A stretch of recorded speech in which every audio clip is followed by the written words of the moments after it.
Indian national Lokdal के राष्ट्रीय अध्यक्ष अभय सिंह चौटाला ने हथीन साहब जी मंदिर में भाजपा और कांग्रेस पर तीखा हमला किया। अभय सिंह चौटाला का हथीन पहुंचने पर इनेलो नेता तैयब हुसैन भीमसेका ने जोरदार स्वागत किया। अभय सिंह चौटाला ने भाजपा पर सत्ता के लिए षड्यंत्र करने और जनता की आवाज को अनसुना करने का आरोप लगाया। इंडियन नेशनल लोकदल के राष्ट्रीय अध्यक्ष अभय सिंह चौटाला ने शुक्रवार को हथीन साहब जी मंदिर में आयोजित कार्यकर्ता सम्मेलन को संबोधित करते हुए भाजपा और कांग्रेस पर जमकर निशाना साधा। उन्होंने भाजपा सरकार पर षड्यंत्र के जरिए सत्ता हासिल करने और जनता की आवाज को अनसुना करने का आरोप लगाया। अभय सिंह चौटाला ने कहा कि भाजपा के राज में भी सभी वर्ग दुखी है। उन्होंने आरोप लगाया कि प्रदेश में लगातार तीसरी बार सरकार बनने के बावजूद लोग मूलभूत सुविधाओं के लिए तरस रहे हैं। चौटाला ने कहा कि भाजपा सरकार की नीतियों से किसान, मजदूर, व्यापारी और महिलाएं सभी परेशान हैं। इस मौके पर उनके साथ प्रदेश अध्यक्ष रामपाल माजरा, हथीन विधानसभा के पूर्व प्रत्याशी तैयब हुसैन भीमसेका, रतन सिंह सोरोत, बोबी तेवतिया, देवेंद्र चौहान, रामवीर सहरावत, महेंद्र सहरावत, डॉक्टर शाहिद, डॉक्टर असगर सहित अन्य गणमान्य व सैकड़ों कार्यकर्ता मौजूद रहे। विपक्ष के जीते, विपक्ष के लोग इकट्ठा होने की बजाय जहां भाजपा के खिलाफ वोट मांग करके चुनाव जीत करके आए थे, उन्होंने चुनाव से पहले अनेक वायदे लोगों के साथ किए। विशेष करके ये जो जज्बा वाले थे, ये लोगों के बीच में जाकर के कहते थे हमें घर से बेघर कर दिया। ये भी कहते थे कि हम चौधरी देवलाल जी की नीतियों को आगे बढ़ाएंगे और नारा देते थे कि 75 पार का नारा जिस बीजेपी ने दिया इसे जमुना पार करेंगे। लेकिन जब चुनाव के नतीजे आगे 10 इनके जीत गए तो भाजपा के खिलाफ लड़ने की बजाय चौधरी देवीलाल की नीतियां गिरवी रख दी भाजपा की और सरकार में शामिल हो गई। 5 वर्ष तक दोनों हाथों से प्रदेश को लूटा।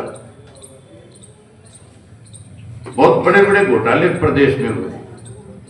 सबसे पहला घोटाला धान का घोटाला, उसके बाद शराब का घोटाला हुआ, शराब के घोटाले के बाद रजिस्ट्री घोटाला हुआ और रजिस्ट्री घोटाले के बाद जोड़ की खुदाई, तालाब की खुदाई और सफाई के नाम पे पैसे डकाए गए। यहां तक भी पढ़ा लिखा नौजवान जो था उसको पेपर के नाम के ऊपर, नौकरी के नाम के ऊपर उसकी जेब पे डाके डाले, पेपर लीक करके उनको मायूस किया। उसके साथ साथ अनेक और ऐसे घोटाले थे। सरकारी दवाइयों की जो खरीद हुई उसमें बड़ा घोटाला हुआ। 450 करोड़ पे सत्ता में लोग डका रहे। लोगों ने फिर एक फैसला कर लिया था कि हम इस बीजेपी को भी और इस जेजेपी को भी, इन दोनों को की बार सत्ता से बाहर करके नए सिरे से कांग्रेस का राज बनाएंगे। लोगों में चर्चा थी ना भी कांग्रेस का राज बनेगा। ये चर्चा ठीक नहीं थी। बहुत जोर से ये चर्चा थी कि कांग्रेस की सरकार बनने जा रही है। आप लोगों ने 2024 के चुनाव में जजपा को तो सबक सिखा दिया। जो जजपा 45 सीट जीतने का सपना देख रही थी वो माइनस में चली गई।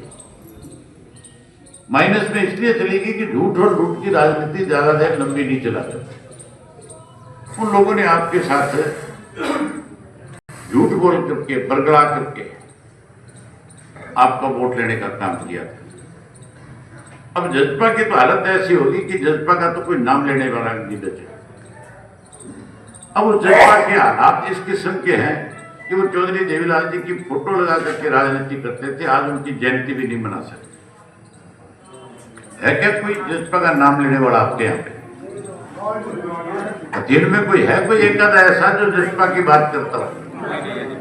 सब छोड़ करके घर वापसी कर रहे हैं। मैं उन सब साथियों से निवेदन करता हूं जो हमारी पार्टी में चौटाला साहब के साथ, चौधरी देवीलाल के साथ जिन्होंने काम किया, जो किसी कारणवश हमसे रुष्ट होकर के कहीं दूसरी पार्टी में चले गए, मैं आपके माध्यम से उनको कहना चाहता हूँ, प्रेस के माध्यम से कहना चाहता हूँ कि आप फिर से पार्टी में आओ, फिर से चौधरी देवीलाल की नीतियों को ताकतवर बनाओ। आपका स्वागत होगा, आपका अभिनंदन होगा, आपको पूरा मान सम्मान। वहीं उसके साथ साथ आज जयंती नहीं मना सकते, अब तो चौधरी देवीलाल का फोटो भी हटा दिया, और फोटो हटा करके चौधरी देवीलाल का, और वो कहते हैं चौटाला साहब के नाम की राजनीति करें। 2018 में जो अलग हुए थे, जो पार्टी तोड़ गए, जिन्होंने 18 से लेकर के 2024 तक चौधरी देवीलाल के, जो अपने ओम प्रकाश चौटाला जी के, कभी अगर वो अस्वस्थ हो गए, बीमार हो गए तो मिलने भी नहीं गए, कभी फोटो पोस्टर लगाया नहीं। अब उनका पोस्टर लगा करके राजनीति में कहीं अपनी फिर से कोई जगह बनाना चाहते हैं। आप 25 तारीख को बड़ी संख्या में रोहतक पहुंचो, इन जज्बा वालों की हालत ऐसी हो जाएगी कि इनको वक्त मेरा पोस्टर लगा करके भी लोगों के बीच में जाना पड़ेगा। साथियों, जज्बा का सफाया हो गया, वही कांग्रेस का राज बढ़ना चाहिए। हम जब लोगों के बीच में जाते थे, लोग हमारी बात सुनते थे, और बात सुन करके कहते थे एक बार बीजेपी को हराने के लिए हमें कांग्रेस को वोट देने थे। ये बात ठीक नहीं थी, ये बताओ? आम बात ये थी। और चुनाव आ गया, जब चुनाव नजदीक आया तो सारे राजनीतिक दल जो है वो अपने कार्यकर्ताओं के साथ बैठक करते हैं।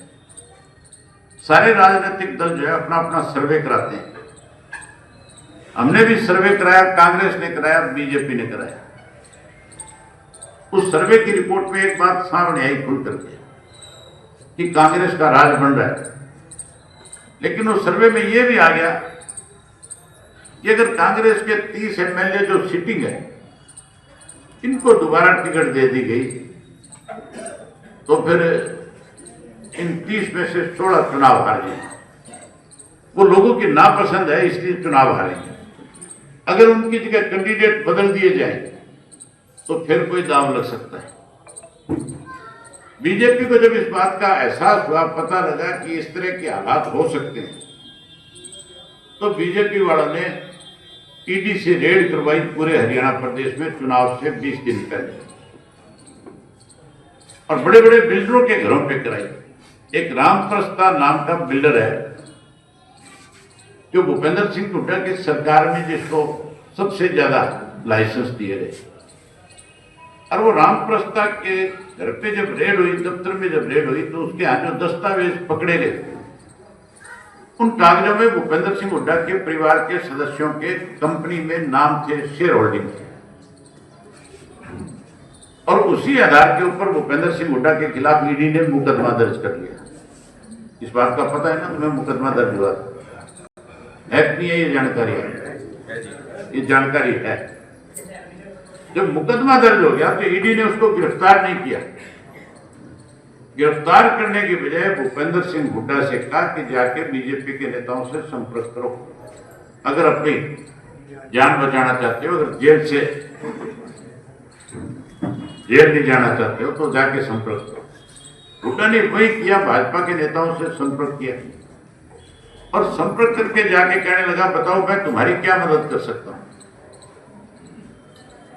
उन्होंने कहा कि आप जो 30 सिटिंग एमएलए इनको टिकट दिलाओ। हुड्डा राहुल गांधी के पास गया और उनको जाके कहने लगा कि मुझे जानकारी मिली है, अगर हम 30 के 30 को टिकट सिटिंग को नहीं देंगे तो कांग्रेस में भगदड़ मच जाएगी, आधे से ज्यादा पार्टी छोड़ करके चले जाएंगे, इससे गलत संदेश जाएगा, बड़ी बनाई सरकार में रुकावट पैदा हो जाएगी। राहुल ने उसकी बात पे विश्वास किया और विश्वास करके 30 के 30 सिटिंग को टिकट दे दी। जब 30 के 30 सिटिंग को टिकट मिल गई तो बीजेपी ने उसी दिन कहना शुरू कर दिया कि हमने सारे बंदोबस्त कर दिए। ये कहा था ना बीजेपी के नेताओं कि हमने बंदोबस्त कर दिया, अब हमारा राज बनेगा। बंदोबस्त यही था कि कांग्रेस के जो 30 में से 16 हारने वाले थे उनको भी टिकट दिलवा दी। और जब नतीजा आया तो वो 16 चुनाव हार गए। उस 16 के अलहदा भी 9 और ऐसे कैंडिडेट थे जिनको टिकट हाईकमांड ने दी थी, जिनको हुड्डा नहीं दिलवा सका टिकट, चाहे वो कोई शैलजा का आदमी था, चाहे कोई सुरजेवाला का था, चाहे कोई राहुल गांधी का सीधा जानने वाला था, उनको टिकट दी नहीं। भूपेंद्र सिंह हुड्डा चाहता नहीं था कि इनको टिकट मिले। उन 9 को फिर हराने के लिए इसने अपनी तरफ से अपने चाहते लोगों को कहा कि इंडिपेंडेंट फार्म भरो, लड़ो। मैं आपको एक उदाहरण बताता हूं, बल्लभगढ़ आपके नजदीक है ना, शारदा राठौड़ को टिकट होता तो कांग्रेस जीतती कि नहीं जीतती? 100% जीतती ना। एक ऐसी लेडी को टिकट दे दी जिसको कोई जानता भी नहीं था, तो हारनी तो ठीक नहीं थी। इस तरह से जीतने वालों की टिकट कटवाई, हारने वालों को चुनाव लड़ाया, बीजेपी की मदद करी। एक वो नहीं, इसके रहता और बताता हूं, सोना जो है, सोना के अंदर जितेंद्र भारद्वाज की टिकट के बारे में आम चर्चा थी कि वो टिकट मिले। हुड्डा का खास आदमी था, उसको टिकट नहीं दी, उसकी जगह रोहतास कटाना को टिकट दे दी। और वहां रोहतास कटाना को टिकट देने के बाद एक